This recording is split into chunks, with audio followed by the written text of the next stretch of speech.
Start ಮಾಡಿದ್ವಿ. ಅದಕ್ಕೆ ಕ್ಷಮೆ ಕೇಳ್ತಾ ಇದ್ದೀನಿ. ಯಾಕಂದ್ರೆ ನಾನು 2 ಮೀಟಿಂಗ್ ಮುಗಿಸ್ಕೊಂಡು ಬರ್ತಾ ಇದ್ದೆ, ದಾರಿಯಲ್ಲಿ ಬಹಳ ಮಳೆ ಬರ್ತಾ ಇತ್ತು, ಸ್ವಲ್ಪ ಲೇಟ್ ಆಗಿದೆ, ಸ್ವಲ್ಪ ಕ್ಷಮಿಸಬೇಕು. ನಮಗೆಲ್ಲರಿಗೆ ಗೊತ್ತಿದ್ದ ಹಾಗೆ ನಿನ್ನೆ ಬಳ್ಳಾರಿ ಲೋಕಸಭಾ ಸಂಸದರು ತುಕಾರಾಂ ಸಾಹೇಬ್ರು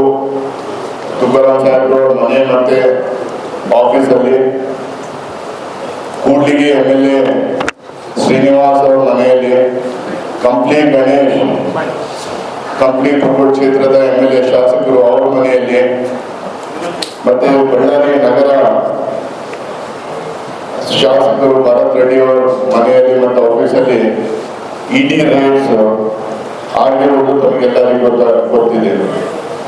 ಕಾಂಗ್ರೆಸ್ ಪಕ್ಷದಿಂದ ನಾವು ಈ ಏನ್ ED ರೇಟ್ಸ್ ಪದೇ ಕಾಂಗ್ರೆಸ್ ಸಂಸದರು, ಕಾಂಗ್ರೆಸ್ ನಾಯಕರನ್ನು, ಕಾಂಗ್ರೆಸ್ ಪಕ್ಷದ ಶಾಸಕರನ್ನು ಟಾರ್ಗೆಟ್ ಮಾಡಿ ಇದೇನು ರೇಟ್ಸ್ ಆಗ್ತಾ ಇದ್ರು, ಇದನ್ನು ನಾವು ಖಂಡಿಸ್ತೀವಿ.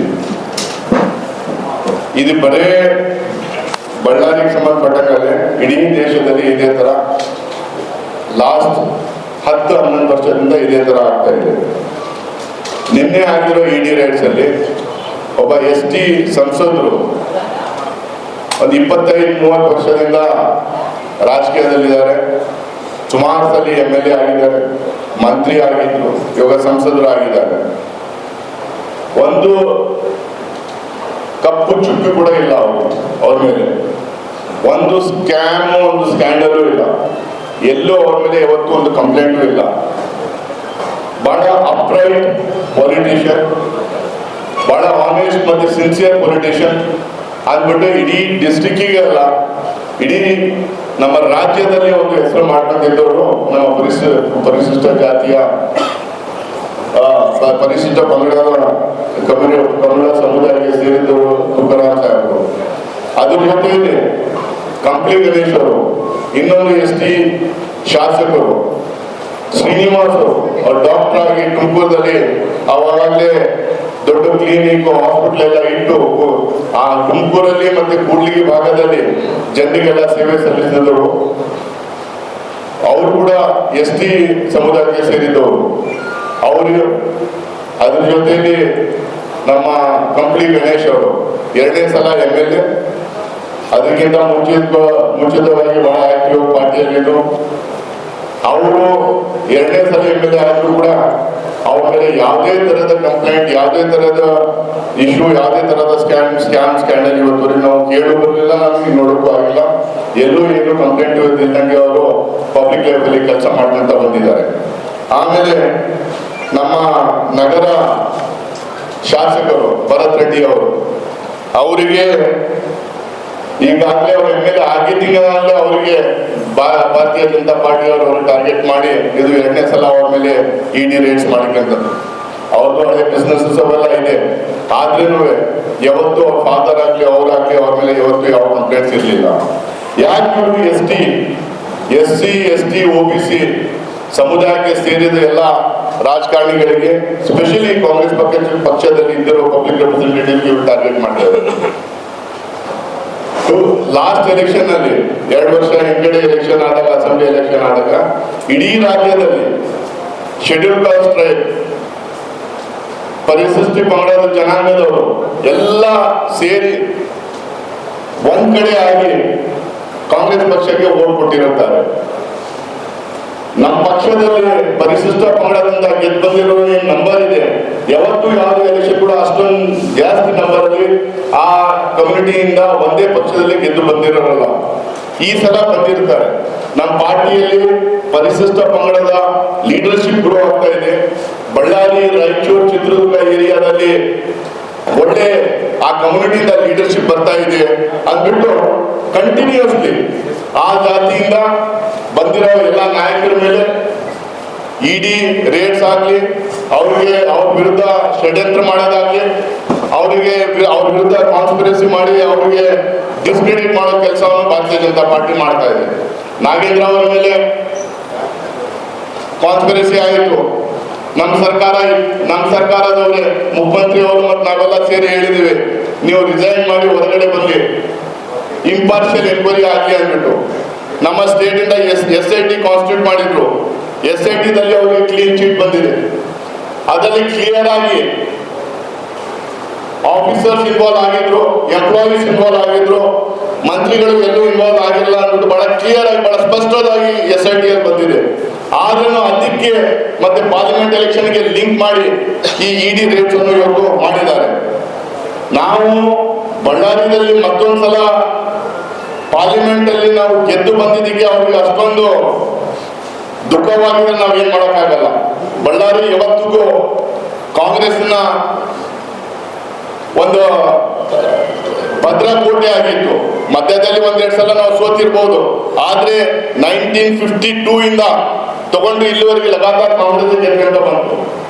ಇವರು ನಮ್ಮನ್ನು ವೀಕೆಂಡ್ ಮಾಡಕ್ಕೆ, ನಮ್ಮ ರೆಪ್ರೆಸೆಂಟೇಟಿವ್ಸ್ ಮೇಲೆ ಈ ತರಹದ ಒಂದು ಅಲಿಗೇಷನ್ಸ್ ಹಾಕಿ ರೇಟ್ಸ್ ಮಾಡಿಸಿ ಅವರಿಗೆಲ್ಲ ಡಿಸ್ಕರೇಜ್ ಮಾಡೋ ಕೆಲಸ ಇವರು ಮಾಡ್ತಾ ಇದ್ದಾರೆ. ಇದು ಇಲ್ಲೇ ಆಗಿಲ್ಲ, ಇಡೀ ದೇಶದಲ್ಲಿ ಆಗಿದೆ.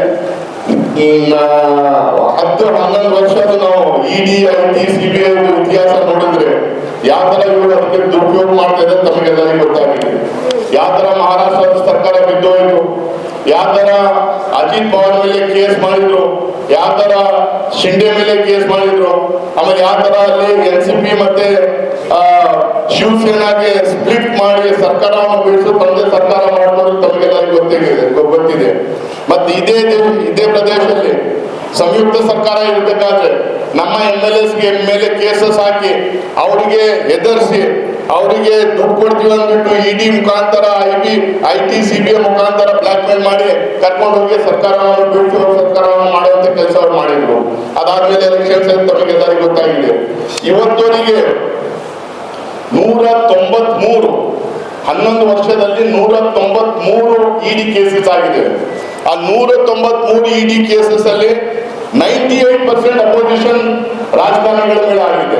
98% ಅಪೋಸಿಷನ್ ರಾಜಕಾರಣಿಗಳ ಮೇಲೆ ಆಗಿದೆ. ನಮ್ಮ ಸರ್ಕಾರ ಇದ್ದಾಗ UPA 1, UPA 2 ಸರ್ಕಾರ ಇದ್ದಾಗ ED, IT, CBI ಕೇಸಸ್ ಅಲ್ಲಿ 40% ಮಾತ್ರ ಅಪೋಸಿಷನ್ ಮೇಲೆ ಆಗಿತ್ತು. ಅದರಲ್ಲಿ UPA ಸರ್ಕಾರದಲ್ಲಿ ಇದ್ದರು ಕಾಂಗ್ರೆಸ್ ಪಕ್ಷದ MLA, MPs ಮೇಲೆ ಕೇಸಸ್ ಆಗಿದ್ದು. ಅವಾಗ ಬೇರೆ ಕಾರ್ಪೊರೇಟ್ ಸೆಕ್ಟರ್ ಮೇಲೆ ಕೇಸಸ್ ಆಗಿದ್ದು.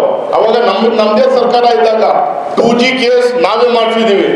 ಕೋರ್ಟ್ ಸ್ಕ್ಯಾಮ್ ಆದಾಗ, ಕೋರ್ಟ್ ಸ್ಕ್ಯಾಮ್ ಬಗ್ಗೆ ಬಿಜೆಪಿ ಅವರು ಗಲಾಟೆ ಮಾಡಿದಾಗ ಪಾರ್ಲಿಮೆಂಟ್ ಅಲ್ಲಿ ನಾವೇ FIR ನಮ್ಮ ಪಾರ್ಟಿ ವಿರುದ್ಧ ನಾವು ಮಾಡ್ಕೊಂಡಿವಿ. ಕಾಮನ್ವೆಲ್ತ್ ಗೇಮ್ಸ್ ಬಗ್ಗೆ ಸ್ಕ್ಯಾಮ್ ಆಗಿದೆ ಅಂದ್ಬಿಟ್ಟು ಅವ್ರು ಹೇಳಿದಾಗ ನಾವೇ ಕೇಸ್ ಮಾಡಿದ್ವಿ. ಅದ್ರಲ್ಲಿ ಎಲ್ಲರಿಗೆ ಕ್ಲೀನ್ ಚೀಟ್, ಇವ್ರ ಸರ್ಕಾರ ಇದ್ದಾಗ ಕ್ಲೀನ್ ಚೀಟ್ ನಮ್ಮನ್ನು ಸಿಕ್ಕಿದೆ. ಆದ್ರೆ ನಮ್ಮ ಸರ್ಕಾರ ಇದ್ದು ನಮ್ಮ MPs ಮೇಲೆ, ನಮ್ಮ ಮಂತ್ರಿಗಳ ಮೇಲೆ, ನಮ್ಮ MLAs ಮೇಲೆ ನಾವು ಕೇಸಸ್ ಮಾಡಿದ್ವಿ. ಆದ್ರೆ ಲಾಸ್ಟ್ 11 ವರ್ಷದಿಂದ 193 ಕೇಸಸ್ ಅಲ್ಲಿ 98% ಅಪೋಸಿಷನ್ ಲೀಡರ್ಸ್ ಮೇಲೆ ಆಗಿದೆ. ಅದರಲ್ಲಿ ಎರಡೇ ಕೇಸಸ್ ಅಲ್ಲಿ ಕನ್ವಿಕ್ಷನ್ ಆಗಿದೆ. ಇವರು ED ರೇಟ್ಸ್ ಮಾಡ್ತಾ ಇರೋದು, IT, CBI ರೇಟ್ಸ್ ಮಾಡ್ತಾ ಇರೋದು, ಅದು ನಿಜವಾಗಿದ್ರೆ ಕನ್ವಿಕ್ಷನ್ ಆಗ್ಬೇಕು ತಾನೆ. ಎರಡೇ ಕೇಸಲ್ಲಿ 193 ಕೇಸಸ್ ಅಲ್ಲಿ ಎರಡೇ ಕೇಸಸ್ ಅಲ್ಲಿ ಕನ್ವಿಕ್ಷನ್ ಆಗಿದೆ ಇವಾಗ. ಸೊ ಆದ್ರೆ ಇವು ಯಾವ ತರ ಈ ಏಜೆನ್ಸೀಸ್ ಅನ್ನು ದುರುಪಯೋಗಿಸ್ತಾ ಇದ್ದಾರೆ ನಿಮ್ಗೆಲ್ಲರಿಗೂ ಗೊತ್ತಾಗಿದೆ. ನ್ಯಾಷನಲ್ ಹೆರಾಲ್ಡ್ ಕೇಸ್ ಅಲ್ಲಿ ಏನಾಗಿದೆ, ಅವ್ರಂತಾರೆ ಮನಿ ಲಾಂಡ್ರಿಂಗ್ ಆಗಿದೆ. ಮನಿ ಲಾಂಡ್ರಿಂಗ್ ಯಾವಾಗ ಆಗುತ್ತೆ? ದುಡ್ಡು ಒಂದ್ ಕೈಯಿಂದ ಇನ್ನೊಂದ್ ಕೈಗೆ ದುಡ್ಡು ಹೋಗ್ಬೇಕು, ಒಂದ್ ಅಕೌಂಟ್ ಇಂದ ಇನ್ನೊಂದು ಅಕೌಂಟ್ ದುಡ್ಡು ಹೋಗ್ಬೇಕು, ಎಲ್ಲನ ದುಡ್ಡು ತಗೊಂಡಿರ್ಬೇಕು, ಯಾರನ್ನ ಕೊಟ್ಟಿರ್ಬೇಕು, ಮನಿ ಟ್ರೇಲ್ ಇರ್ಬೇಕು. ಅಲ್ಲಿ ಯಾವುದೇ ತರದ ಮನಿ ಟ್ರೇಲ್ ಯಾವುದೇ ತರಹದ ಒಂದ್ ಅಕೌಂಟ್ ಇಂದ ಇನ್ನೊಂದು ಅಕೌಂಟ್ ದುಡ್ಡು ಹೋಗಿಲ್ಲ, ಯಾವುದೇ ತರಹದ ದುಡ್ಡು ಇವರು ಎಲ್ಲೂ ಕಾನ್ಫಿಸ್ಕೇಟ್ ಮಾಡಿಲ್ಲ, ಎಲ್ಲೂ ಪ್ರೂಫ್ ಇಲ್ಲ. ಆದ್ರೂ ನ್ಯಾಷನಲ್ ಹೆರಾಲ್ಡ್ ಅಲ್ಲಿ ಸೋನಿಯಾ ಗಾಂಧಿ ಅವರು, ರಾಹುಲ್ ಗಾಂಧಿ ಅವರು, ಮಲ್ಲಿಕಾರ್ಜುನ್ ಖರ್ಗೆ ಸಾಹೇಬ್ ಅವ್ರ ಮೇಲೆ ಕೇಸಸ್ ಮಾಡ್ತಾರೆ. ಇವರು ಹೆದರ್ಸೋದು ಬೆದರ್ಸೋದು ರಾಜಕೀಯ ಎಲ್ಲ ಮಾಡ್ಕೊಂತ ಬಂದಿದ್ದಾರೆ. ಇದಕ್ಕಿಂತ ಮುಂಚೆ ನಾವು ಒಂದು ಒಳ್ಳೆ ಸರ್ಕಾರ ಕೊಡ್ತಾ ಇದೀವಿ ಅಂದ್ಬಿಟ್ಟು, ಬಡ ಜನರಿಗೆ ನಾವು ಗ್ಯಾರಂಟೀಸ್ ಕೊಡ್ತಾ ಇದೀವಿ ಅಂದ್ಬಿಟ್ಟು, ಇಡೀ ದೇಶದಲ್ಲಿ ಕರ್ನಾಟಕದಲ್ಲಿ ಗ್ಯಾರಂಟೀಸ್ ಸಕ್ಸಸ್ ಆಗಿರುವಂತ ಸಕ್ಸಸ್ ಬೇರೆ ಯಾವುದೇ ಪ್ರದೇಶದಲ್ಲಿ ಆತರ ಆಗಿಲ್ಲ. ಇವ್ರು ಗ್ಯಾರಂಟೀಸ್ ವಿರುದ್ಧ ಹೇಳ್ತಾರೆ, ಆದ್ರೆ ಪ್ರತಿಯೊಂದು ಎಲೆಕ್ಷನ್ ಅಲ್ಲಿ ಭಾರತೀಯ ಜನತಾ ಪಾರ್ಟಿ ಅವರು ಅವ್ರ ಪಕ್ಷದಿಂದ ಗ್ಯಾರಂಟೀಸ್ ಅನೌನ್ಸ್ ಮಾಡ್ತಾರೆ. ಇವಾಗ ಕರ್ನಾಟಕದಲ್ಲಿ ಆಗ್ಲಿ, ತೆಲಂಗಾಣದಲ್ಲಿ ಆಗ್ಲಿ ಗ್ಯಾರಂಟಿ ಸಕ್ಸಸ್ ಆಗಿದೆ, ಇವ್ರಿಗೆ ನೋಡೋಕಾಗ್ತಾ ಇಲ್ಲ. ಬಡ ಜನರಿಗೆ ನಾವೇನು ಒಂದಷ್ಟು ಸವಲತ್ತುಗಳು ಕೊಡ್ತಾ ಇದೀವಿ, ಅದು ನೋಡೋಕಾಗ್ತಾ ಇಲ್ಲ. ಅದಕ್ಕೆ ಇವರು ಸಿದ್ದರಾಮಯ್ಯ ಸಾಹೇಬ್ರ ಮೇಲೆ ಮೂಡಾ ಕೇಸು, ಅದರಲ್ಲಿ ಏನ್ ಸಿಕ್ತು ಇಷ್ಟವರೆಗೆ ಏನ್ ಸಿಗ್ಲಿಲ್ಲ. ಅದರಲ್ಲಿ ಡಿ ಕೆ ಶಿವಕುಮಾರ್ ಅವರಿಗೆ ತಗೊಂಡೋಗಿ ಅಷ್ಟೊಂದು ದಿವಸ ಒಳಗೆ ಇಟ್ರು, ಅದರಲ್ಲಿ ಏನಾಯ್ತು ಇಷ್ಟವರೆಗೆ ಏನೂ ಆಗಿಲ್ಲ. ಡಿ ಕೆ ಶಿವಕುಮಾರ್ ಅವರೇ ಹೊರಗಡೆ ಬಂದು ಹೇಳಿದ್ದಾರೆ, ನನ್ನನ್ನು ಬಿಜೆಪಿ ಜಾಯಿನ್ ಮಾಡಿ ಅಂತ ಹೇಳಿದ್ರು, ಆದ್ರೆ ನಾನು ಬಿಜೆಪಿ ಜಾಯಿನ್ ಮಾಡಿಲ್ಲ, ನಾನು ಕಾಂಗ್ರೆಸ್ ಬಿಟ್ಟು ಎಲ್ಲಿ ಹೋಗೋದಿಲ್ಲ ಅಂದ್ಬಿಟ್ಟು ಡಿ ಕೆ ಶಿವಕುಮಾರ್ ಅವರು ಹೇಳಿದ್ರು. ಸೊ ಇವರು ಕೇಸಸ್ ಹಾಕೋದು, ಹೆದರ್ಸೋದು, ಬೆದರ್ಸೋದು, ಆಮೇಲೆ ಅವ್ರ ಪಾರ್ಟಿಯಲ್ಲಿ ಜಾಯಿನ್ ಆದ ತಕ್ಷಣ ಆ ಕೇಸಸ್ ನಿಂತೋಗ್ಬಿಡುತ್ತೆ. ಹೇಮಂತ ಬಿಶ್ವ ಶರ್ಮಾ ಅಸ್ಸಾಂ ಮುಖ್ಯಮಂತ್ರಿ, ಅವ್ರ ವಿರುದ್ಧ ಕೇಸ್ ಇತ್ತು, ಅವ್ರು ಬಿಜೆಪಿ ಜಾಯಿನ್ ಆದ್ರು. ಇವಾಗ ಎಲ್ಲಿ ಹೋಯ್ತು ಆ ಸಮನ್ಸು, ಕೇಸಿಗೆ ಏನಾಯ್ತು, ಕೇಸ್ ಅಲ್ಲೇ ನಿಂತೋಗಿದೆ. ಸುವೇಂದು ಅಧಿಕಾರಿ ಮೇಲೆ ವೆಸ್ಟ್ ಬೆಂಗಾಲ್ ಅಲ್ಲಿ TMC ಯಲ್ಲಿ ಇದ್ದಾಗ ಕೇಸಸ್, ಬಿಜೆಪಿ ಜಾಯಿನ್ ಆದ ತಕ್ಷಣ ಕೇಸಸ್ ಇಲ್ಲ. ನಾರಾಯಣ್ ರಾಣೆ ಮಹಾರಾಷ್ಟ್ರದಲ್ಲಿ ಅವ್ರ ವಿರುದ್ಧ ಕೇಸಸ್ ಇದ್ದು, ಅವರು ಆ ಪಾರ್ಟಿ ಜಾಯಿನ್ ಆದ ತಕ್ಷಣ ಕೇಸಸ್ ಇಲ್ಲ. ನಮ್ಮ ಪ್ರದೇಶದಲ್ಲಿ MLAs ಕಾಂಗ್ರೆಸ್ ಪಾರ್ಟಿಯಲ್ಲಿ ಇದ್ದಾಗ ಅವರೆಲ್ಲ ಕರಪ್ಟ್ ಇದ್ರು, ಅವ್ರ ವಿರುದ್ಧ ಇವರೆಲ್ಲ ಕೇಸಸ್, ಪ್ರೆಸ್ ಕಾನ್ಫರೆನ್ಸಸ್, ಆರೋಪಗಳು ಮಾಡೋದು. ಅವ್ರ ಪಾರ್ಟಿಯಲ್ಲಿ ಚೇಂಜ್ ಆದ ತಕ್ಷಣ ಆರೋಪನೂ ಆಯ್ತು, ಕೇಸಸ್ ಏನೋದು, ಅವ್ರ ವಿರುದ್ಧ ಮಾತಾಡ್ತಾನೆ ಇಲ್ಲ. ಸೊ ಈ ರಾಜಕೀಯ ಏನ್ ನಡೀತಾ ಇದೆ, ಒಂದು ಲಾಸ್ಟ್ 10-11 ವರ್ಷದಿಂದ ನಾವಿನ್ನು ಇದನ್ನು ಅರ್ಥ ಮಾಡ್ಕೋಬೇಕು. ಇವತ್ತು ನಮ್ದೊಂದು ಭದ್ರಕೋಟೆ ಆಗಿದೆ ಅಂದ್ಬಿಟ್ಟು ST SC ಕ್ಯಾಟಗರೀಸ್ ಇಂದ ಸುಮಾರು ಜನರು ಗೆದ್ದು ಬಂದಿದ್ದಾರೆ ಅಂದ್ಬಿಟ್ಟು ಇವಾಗ ಯಾವ ತರ ಈ ಒಂದು ಭಾಗದಲ್ಲಿ ಮುರಿಬೇಕು, ಯಾವ ತರ ಇವ್ರಿಗೆ ಡಿಸ್ಕ್ರೆಡಿಟ್ ಮಾಡಬೇಕು, ಯಾವ ತರ ಇವ್ರಿಗೆ ಎದುರಿಸ್ಬೇಕು, ಯಾವ ತರ ಇವರು ಇಲ್ಲಿ ಕೆಲಸ ಮಾಡ್ದಂಗೆ ಇನ್ಆಕ್ಟಿವ್ ಆಗಬೇಕು, ಅದಕ್ಕೆ ನಮ್ಮ ಲೀಡರ್ಸ್ಗೆಲ್ಲ ಟಾರ್ಗೆಟ್ ಮಾಡಿ ಇವೆಲ್ಲ ಮಾಡ್ತಾ ಇದ್ದಾರೆ. ಕಾಂಗ್ರೆಸ್ ಪಕ್ಷದವರು ಹೆದರೋದಿಲ್ಲ. ಕಾಂಗ್ರೆಸ್ ಪಕ್ಷದವರು, ಇಡೀ ಕಾಂಗ್ರೆಸ್ ಪಕ್ಷ ಇವತ್ತು ಈ ತುಕಾರಾಮ್ ಅವ್ರ ಮೇಲೆ ವಿರುದ್ಧ ಏನು ದಾಳಿ ಆಗಿದೆ, ED ರೇಡ್ ಆಗಿದೆ, ಶ್ರೀನಿವಾಸ್ ಅವರಾಗಲಿ, ಕಂಪ್ಲಿ ಗಣೇಶ್ ಆಗಲಿ, ನಾಗೇಂದ್ರ ಅವರಾಗಲಿ, ನಮ್ಮ ಭರತ್ ರೆಡ್ಡಿ ಅವರಾಗಲಿ, ದದ್ದಲ್ ಅವರಾಗಲಿ, ಇವ್ರು ಎಲ್ಲರ ಜೊತೆಯಲ್ಲಿ ಕಾಂಗ್ರೆಸ್ ಪಕ್ಷ ನಿಂತಿದೆ. ಇವತ್ತು ಅವರಿಗೆ ಯಾವುದೇ ಥರದ ಸಪೋರ್ಟ್ ಇಲ್ಲಿ, ಅವ್ರಿಗೆ ಸಪೋರ್ಟ್ ಮಾಡ್ತೀವಿ. ನಮಗೆ ಗೊತ್ತಿದೆ ಅವ್ರು ಏನು ತಪ್ಪು ಮಾಡಿಲ್ಲ. ನಾವು ಜನರ ಬೆಂಬಲದಿಂದ ನಾವು ಪಾರ್ಲಿಮೆಂಟ್ ಎಲೆಕ್ಷನ್ ಗೆದ್ದು ಬಂದಿದ್ದೀವಿ. ಎಲ್ಲ ನಮ್ಮ ಕಾರ್ಯಕರ್ತರು ಕೆಲಸ ಮಾಡಿದ್ರು. ಅಸೆಂಬ್ಲಿ ಎಲೆಕ್ಷನಲ್ಲಿ ನಾವು 7 ಸೀಟು ಈ ಭಾಗದಲ್ಲಿ, ಬಳ್ಳಾರಿ, ವಿಜಯನಗರ ಕ್ಷೇತ್ರ ನೋಡಿದ್ರೆ, ಡಿಸ್ಟ್ರಿಕ್ಟ್ಸ್ ನೋಡಿದ್ರೆ 7 ಸೀಟ್ಸ್ ನಾವು ಗೆದ್ದು ಬಂದಿದ್ದೀವಿ. 600 ಸೋತಿದ್ದೀವಿ. 8 ಸೀಟ್ ಅನ್ಕೊಳ್ಳಿ, 8 ಸೀಟ್ ಇಟ್ಕೊಂಡು ನಾವು ಪಾರ್ಲಿಮೆಂಟ್ ಎಲೆಕ್ಷನ್ ಗೆಲ್ಲೋಕ್ಕಾಗೋದಿಲ್ವ ನಮಗೆ? ಇವರು ಏನೋ ದುಡ್ಡು ಕೊಟ್ರಂತೆ, ಚೀಟಿ ಸಿಕ್ತಂತೆ, ಯಾವುದೋ ಚೀಟಿ ಇದೆ ಅಂತೆ, ಇವರೇ ಬರ್ಕೊಂಡ್ರಂತೆ, ಏನು ನನಗೆ ಒಂದು ಅರ್ಥ ಆಗ್ತಾ ಇಲ್ಲ. ಅಲ್ಲಿ ಏನು ಕ್ಲೀನ್ ಚೀಟ್ SIT ಯಲ್ಲಿ ಸಿಕ್ಕ ತಕ್ಷಣ ಇವಾಗ ಹೆಂಗ್ ದುಡ್ಡು ಎಲ್ಲಿಂದ ಬೇಕಲ್ಲ, ದುಡ್ಡು ಎಲ್ಲಿ ಹೋಯ್ತು ಅಂದ್ರೆ ದುಡ್ಡು ಬಳ್ಳಾರಿಯ ಪಾರ್ಲಿಮೆಂಟ್ ಎಲೆಕ್ಷನ್ ಅಲ್ಲಿ ದುಡ್ಡು ಸ್ಪೆಂಡ್ ಮಾಡಿದ್ದಾರೆ, ಖರ್ಚು ಮಾಡಿದ್ದಾರೆ ಅಂದ್ಬಿಟ್ಟು ಇವರು ಆರೋಪ ಮಾಡ್ತಾರೆ. ಅದಕ್ಕೆ ಮನಿ ಟ್ರೇಲ್ ಇರಬೇಕಲ್ಲ, ಸಿಗ್ಬೇಕಲ್ಲ. ಎಲೆಕ್ಷನ್ ಆಗ್ತಾ ಇರ್ಬೇಕಾದ್ರೆ ಎಲೆಕ್ಷನ್ ಕಮಿಷನ್ ಇಲ್ಲಿ ಇತ್ತು, DC ಇದ್ರು, ತಹಸೀಲ್ದಾರ್ AC ಅವ್ರು ಇದ್ರು, ಎಲೆಕ್ಷನ್ ನಡೆಸೋರೆಲ್ಲ ಜನರಿದ್ರು, ಪೊಲೀಸ್ ಇದ್ರು. ಅವಾಗ ಯಾವುದು ದುಡ್ಡು ಯಾಕೆ ಹಿಡ್ದಿಲ್ಲ? ಇವಾಗ ಬಂದು ನಮ್ಮ ನಾಯಕರನ್ನೆಲ್ಲ, ನಮ್ಮ ರೆಪ್ರೆಸೆಂಟೇಟಿವ್ಸ್ ಎಲ್ಲ ಹೆದರ್ಸಕ್ಕೆ ಇವೆಲ್ಲ ED ರೇಟ್ಸ್ ಎಲ್ಲ ಮಾಡ್ತಾ ಇದ್ದಾರೆ. ಇದಕ್ಕೆ ನಾವು ಯಾವುದೇ ಥರ ನಾವು ಒಪ್ಪೋದಿಲ್ಲ. ನಾವು ಪಬ್ಲಿಕ್ ಕೋರ್ಟಲ್ಲಿ ಇದನ್ನು ತಗೊಂಡೋಗ್ತೀವಿ, ನಾವು ಜನರ ಮಧ್ಯದಲ್ಲಿ ಇನ್ನೊಂದು ತಗೊಂಡೋಗ್ತೀವಿ.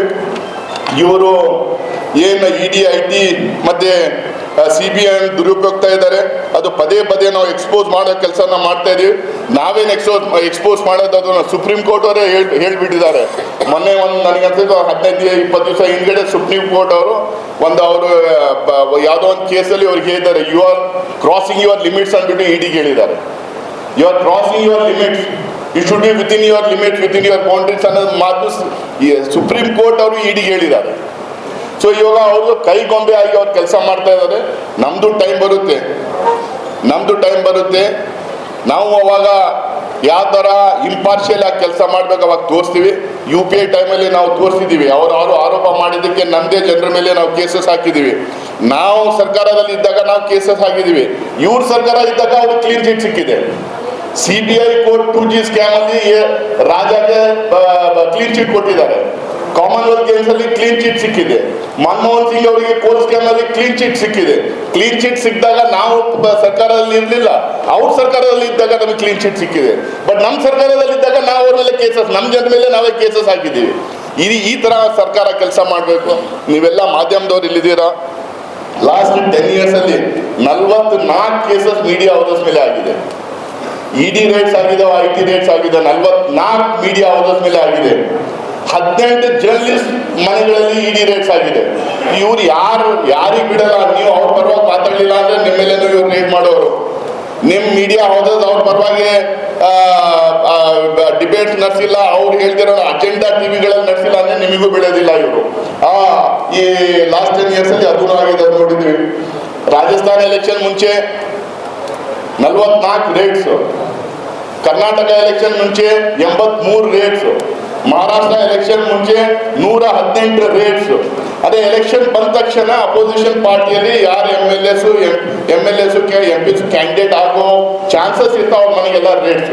ಯಾಕಂದ್ರೆ ಅವ್ರಿಗೆ ರೇಟ್ ಮಾಡಿ, ಅವ್ರಿಗೆ ಬದನಾಮ್ ಮಾಡಿ, ಅವರು ಅಷ್ಟು ದುಡ್ಡು ಇದ್ದಿರೋದು ಲೀಗಲಿ ಏನು ಖರ್ಚು ಮಾಡಬೇಕು ಆ ದುಡ್ಡು ಕೂಡ ಕಾನ್ಫಿಸ್ಕೇಟ್ ಮಾಡ್ಕೊಂಡು ತಗೊಂಡು ಹೋಗೋ ಕೆಲಸ ಇವರೆಲ್ಲ ಮಾಡಿದ್ದಾರೆ. ಸೊ ಇದು ಎಷ್ಟೇ ಇವ್ರು ಮಾಡಿದ್ರು ಕೂಡ ಜನರು ನಮ್ಮ ಪರವಾಗಿ ಇರ್ತಾರೆ. ಕರ್ನಾಟಕದಲ್ಲಿ ನಮ್ಮ ಶಾಸಕರು ಯಾರು ಹೆದರಲ್ಲ, ಕಾಂಗ್ರೆಸ್ ಪಾರ್ಟಿನೂ ಹಿಂಜರಿಯಲ್ಲ, ಹೆದರೋದು ಇಲ್ಲ. ಅವ್ರು ಎಷ್ಟೇ ಸಿದ್ದರಾಮಯ್ಯ ಅವ್ರ ಮೇಲೆ ಆಗಲಿ, ಡಿ ಕೆ ಶಿವಕುಮಾರ್ ಸಾಹೇಬ್ರು ಅವ್ರ ಮೇಲೆ ಆಗಲಿ, ಸಿದ್ದರಾಮಯ್ಯ ಸಾಹೇಬ್ರು ಅವ್ರ ಮೇಲೆ ಆಗಲಿ, ಖರ್ಗೆ ಸಾಹೇಬ್ರು ಅವ್ರ ಮೇಲೆ ಆಗಲಿ, ಮತ್ತು ಎಲ್ಲ ನಮ್ಮ ನಾಯಕರ ಮೇಲೆ ಎಷ್ಟೇ ಅವ್ರು ಆರೋಪಗಳು ಮಾಡ್ಕೊತಾ ಇರಲಿ, ನಾವು ಗ್ಯಾರಂಟೀಸ್, ಬಡವರಿಗೋಸ್ಕರ ಏನು ಗ್ಯಾರಂಟೀಸ್ ಕೊಡ್ತಾ ಇದ್ದೀವಿ, ಅವ್ರಿಗೋಸ್ಕರ ಏನು ಕೆಲಸ ಮಾಡ್ತಾ ಇದ್ದೀವಿ, ಅವರಿಗೆ ಒಂದು ನ್ಯಾಯ ಕೊಡಿಸ್ಬೇಕಂದ್ಬಿಟ್ಟು ನಾವೇನು ಹೋರಾಟ ಮಾಡ್ತಾ ಇದ್ದೀವಿ, ಅದು ಮುಂದೆ ಮಾಡ್ತಾನೆ ಇರ್ತೀವಿ. ಮಂಗಳೂರಲ್ಲಿ ಕೋಮುಗಲ್ಬೆ, ಇಲ್ಲಿ ರೇಟ್ಸ್, ಇನ್ನೊಂದ್ ಕಡೆ ಇನ್ನೊಂದ್ ತರ ಗಲಾಟೆಗಳು ಮಾಡಿಸೋದು, ಇವೆಲ್ಲ ಷಡ್ಯಂತ್ರಗಳು ಇವೆಲ್ಲ ಮಾಡ್ತಾ ಇದ್ದಾರೆ. ಇದೆಲ್ಲ ನಡೆಯಲ್ಲ. ಮುಂದಿನ ಎಲೆಕ್ಷನ್ ಅಲ್ಲಿ ನಾವೇನು ಇವಾಗ ಕೆಲಸ ಮಾಡ್ತಾ ಇದೀವಿ, ಆ ಎಲೆಕ್ಷನ್ ನಮ್ಮ ಮೇಲೆ ಮುಂದೆ ಕೂಡ ನಾವು ಗೆದ್ದು ಬರ್ತೀವಿ ಅಂತ ಮಾತು ಹೇಳಿ, ಮತ್ತೊಂದ್ಸಲ ಈ ಎಲ್ಲಾ ನಾಯಕರು, ಎಲ್ಲ MLAs MP ಯಾರು ವಿರೋಧ ಇವೆಲ್ಲ ಕಾನ್ಸ್ಪಿರಸಿ ಆಗಿದ್ರೆ ಆಗ್ತಾ ಇದೆ, ಅವ್ರ ಜೊತೆಗೆ ಕಾಂಗ್ರೆಸ್ ಪಕ್ಷ ನಿಂತಿದೆ ಅಂತ ಹೇಳಿ ನಾನು ಮಾತನ್ನು ಮುಗಿಸ್ತಿದ್ದೇನೆ.